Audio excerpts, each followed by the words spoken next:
So today we will discuss the steps in creation of the access cavity.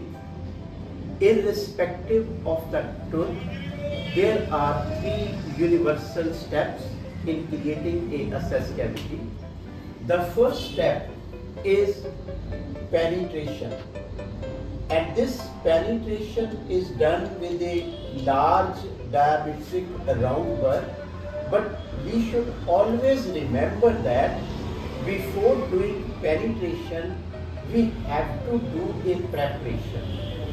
In preparation, the first and the most important thing which I always sledge is the pre-access analysis. That is, you should be aware of the CPFD, long axis of the tooth, and CE chain.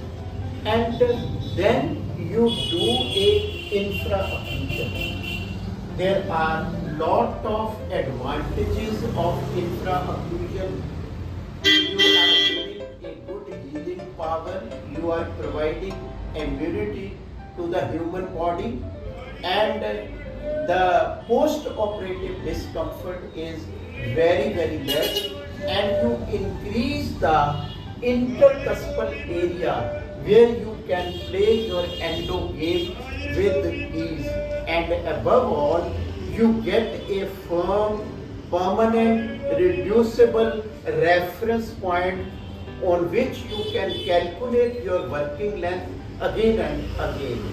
Always provide a helical movement to your burr when you are getting inside the cancellous part of the pulse chamber, and when you will break open the roof, you will get a drop of burr. It was Dr.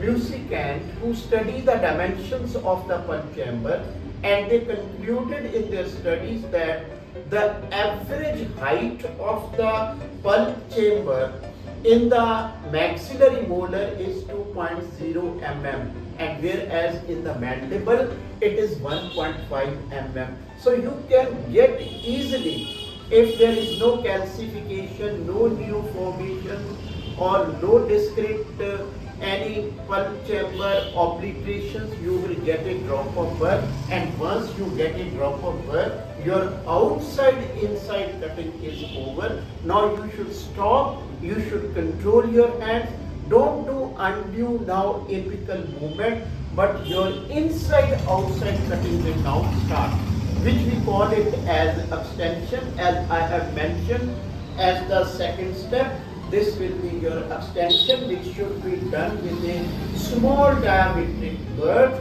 and you go inside that tunnel, and when you come out, then you activate your burrs, and the remaining overhangings will be over, and mind it, around about 80% of ideal geometry will appear before your hand, before your eyes. And the last is your finishing the access cavity, which should be done with the tapering burrs, with the endochi burr, or with any burr which is safer at its end, and it will touch the floor but it will not de-nature the floor. So dear students, this is the whole story of the this important steps in the access creation, which we call penetration, extension, and flaring.